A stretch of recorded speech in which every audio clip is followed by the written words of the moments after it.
Hello everyone, हम पढ़ रहे हैं कक्षा 8 गणित। मैं हूं आपका दोस्त सत्यम नायक। आइए प्रश्नावली 3.3 का प्रश्न 5वां हल करते हैं। इसमें क्या है, किसी समांतर चतुर्भुज के दो आसन्न कोणों का अनुपात 3:2 है। क्या है अनुपात? 3:2। तो इसी आधार पर हम उनका मान मान लेंगे। उनको सभी कोणों की माप ज्ञात कीजिए। हमें अनुपात दिया 3:2 आसन्न कोणों का, तो हम मान लेंगे एक को 3x मान लेंगे और दूसरे को 2x, ताकि उनका अनुपात 3 और 2 के अनुपात में ही रहे, तभी हम 3x और 2x मानेंगे। ठीक है, तो आइए हम प्रश्न को हल करते हैं।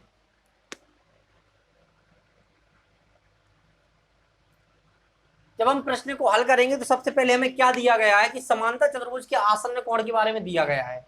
उसके बाद हमें पूरा प्रश्न अपने मन से सॉल्व करना पड़ेगा। तो हमें क्या दिया गया है? 3:2। तो यहां पर हम इसी आधार पर प्रश्न को हल करेंगे। तो यहां पर लिखेंगे माना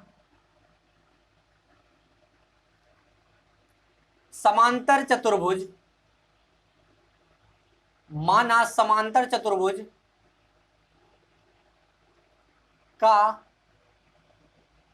पहला आसन्न कोण बराबर, पहला आसन्न कोण का माप बराबर क्या मान लेंगे हम? 3x मान लेंगे। क्या मान लेंगे? 3x। जो हमारा पहला आसन्न कोण है उसका माप हमने क्या माना? 3x। किस आधार पर? इस अनुपात के आधार पर। उसके बाद जो हमारा समांतर चतुर्भुज का दूसरा आसन्न कोण है उसको हमने माना है समांतर चतुर्भुज का, समांतर चतुर्भुज का दूसरा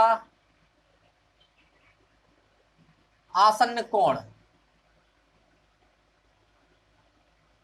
का माप हमने क्या माना है? अनुपात के आधार पर इसको मान लेंगे 2x।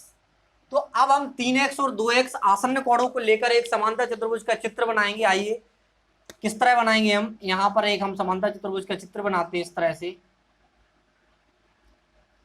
आसन्न कोण है तो हम यहां पर नाम देते हैं a, यहां पर b, यहां पर c और यहां पर d। हमने नाम दे दिया ABCD। अगर हम मान के चलो कि हमारे कोई भी दो समांतर दो आसन्न कोण चाहिए हमें, तो या तो हम क्या कर लेंगे, या तो इन दोनों को मान लेंगे, या इन दोनों को मान लेंगे, या इन दोनों किसी को भी मान सकते। मानते हैं हम, यहां पर मान लेते हैं आसन्न कोण। जो अगल बगल के कोण होते हैं वो आसन्न कोण कहलाते हैं। ठीक है, तो यहां पर इसको हम 3x मान लेते हैं और इसको मानते हैं हम 2x। ये हमारे क्या है? आसन्न कोण है। अब हम जानते हैं कि समांतर चतुर्भुज के आसन्न कोणों के मापों का योगफल कितना होता है? 180 डिग्री होता है, क्योंकि दोनों क्या होते हैं? समपूरक होते हैं। तो यहां पर हम लिखेंगे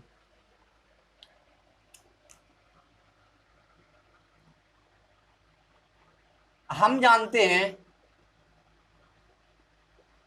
हम जानते हैं कि क्या जानते हैं?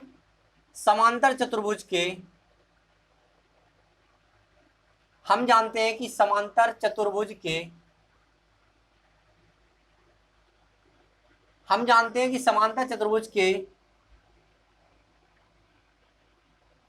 आसन्न कोणों की मापों का योग, आसन्न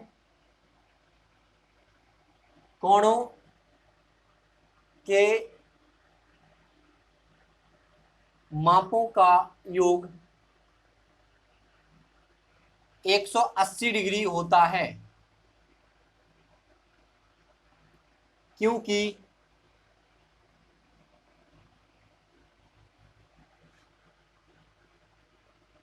क्योंकि समांतर चतुर्भुज, क्योंकि समांतर चतुर्भुज के आसन्न कोण कैसे होते हैं? समपूरक होते हैं। तो यहां पर लिखेंगे आसन्न कोण समपूरक होते हैं। तो हमने यहां पर क्या लिखा है कि हम जानते हैं कि समांतर चतुर्भुज के आसन्न कोणों के मापों का योग 180 डिग्री होता है, क्योंकि समांतर चतुर्भुज के जो आसन्न कोण होते हैं वो संपूरक होते हैं। अगर आप इन दोनों का योग करें तब भी आपका 180 आएगा। अगर आप इस कोण का योग करें, इस कोण का, इस कोण का, इस कोण का, इस कोण का, मतलब जो आसन्न कोण है अगल बगल में है, अगर उन दो कोणों का आप योग करेंगे तो आपका 180 के बराबर आएगा। क्योंकि समांतर चतुर्भुज की जो आसन्न कोण होते हैं वो समपूरक होते हैं, मतलब उनका अगर प्लस करेंगे, अगर आप योग करेंगे तो 180 के बराबर होगा। अगर हम बात करें कि यहां पर हम क्या कर सकते हैं, यहां पर लिखेंगे हम पहला कोण ए प्लस कोण बी बराबर 180 होगा, तो हम क्या करेंगे यहां पर अतः आसन्न कोण क्या है हमारा, पहला आसन्न कोण 3x है, मतलब 3x, दूसरा आसन्न कोण 2x है, इनका योग कितना होना चाहिए 180 के बराबर। हमने लिखा है इस आधार पर, क्योंकि ए हमारा आसन्न कोण है, यहाँ पर भी आसन्न कोण का मान है, तो इन दोनों का मानों का योग कितना आना चाहिए 180 के बराबर। ठीक है, तो यहां से हमें x का मान पता चल जाएगा, तो यहाँ पर क्या होगा 5x बराबर 180, x बराबर होगा 180/5, तो x बराबर आपका क्या निकलेगा 5×3 = 15 और 5×6 = 30, तो यहाँ पर 6 आएगा। x बराबर आपका 36 आया, आपका मान आया।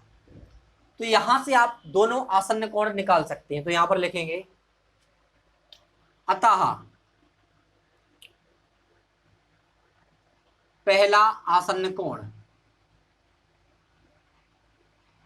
पहला आसन्न कोण क्या माना था हमने 3x, और दूसरा आसन्न कोण क्या माना था हमने, लिख लेते हैं दूसरा आसन्न कोण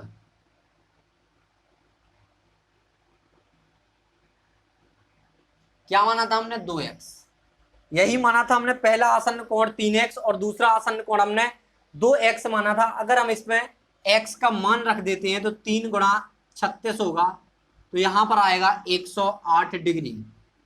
क्या आएगा आपका 36 का गुणा 3 में करेंगे तो 108 डिग्री आएगा, और यहाँ पर 2 × x लिखा तो 2 × 36 करेंगे तो यहाँ पर 72 डिग्री आएगा। मतलब आपका जो 3x बराबर कितना निकला, यहाँ पर 108 आया, और यहां पर इसके 2x के बराबर आया 72 डिग्री। ठीक है, इस तरह से आपके आ गए। तो यहां पर आपने पता कर लिया कि जो आपका पहला आसन्न कोण 108 डिग्री, दूसरा आसन्न कोण आपका कितना आया 72 डिग्री। बात की गई है सभी कोणों की माप ज्ञात कीजिए।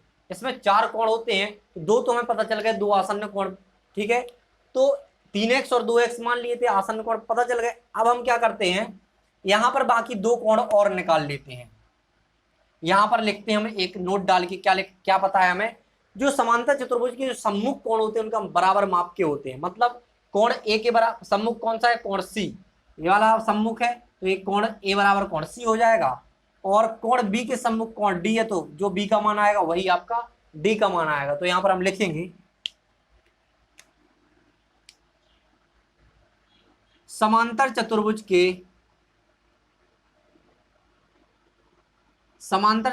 के सम्मुख कोणों का माप बराबर होता है। क्या होता है, समांतर चतुर्भुज के सम्मुख कोणों का माप क्या होता है, बराबर होता है। तो यहां पर हम क्या लिखेंगे, अतः कोण ए, मतलब 3x, मतलब ये क्या हो जाएगा, जो आपका कोण ए है वो कोण सी के बराबर हो जाएगा। कोण ए बराबर कोण सी बराबर क्या था आपका, ये 3x था, तो मतलब 108 निकल के आया था, यहाँ पर हमने निकाल लिया था, तो 108 डिग्री आया। और कोण बी बराबर कोण डी, क्योंकि ये दोनों आसन्न कोण है, तो ये कितना निकल के आया, 72 निकल के आया कोण बी, तो ये भी क्या होगा आपका 72 डिग्री। तो यहाँ फाइनली हमें लिखना था कि कोण, ये तो हमने निकाल लिए थे कोण, अतः यहाँ पर हमें फाइनली क्या क्या मिल गया है, कोण ए बराबर कोण सी बराबर 108, कोण बी बराबर कोण डी बराबर 72। तो हमें दोनों तरफ के कोण मिल चुके हैं। तो हमें सभी कोणों की माप ज्ञात करनी थी, तो आपको सभी कोणों की माप ज्ञात हो चुकी है। ए हमारा 108 ये भी हो जाएगा, और ये भी, ये क्या हो जाएगा, ये 72 है, तो ये भी 72 हो जाएगा। इस तरह हमने सभी कोणों का माप ज्ञात कर लिया। इस तरह से आप इस प्रश्न को हल कर सकते हैं। आशा करते हैं आपको प्रश्न का हल समझ में आया होगा। इसी के साथ हम आपसे विदा लेते हैं, मिलते हैं अगली वीडियो में अगले प्रश्न के साथ। Thanks for watching.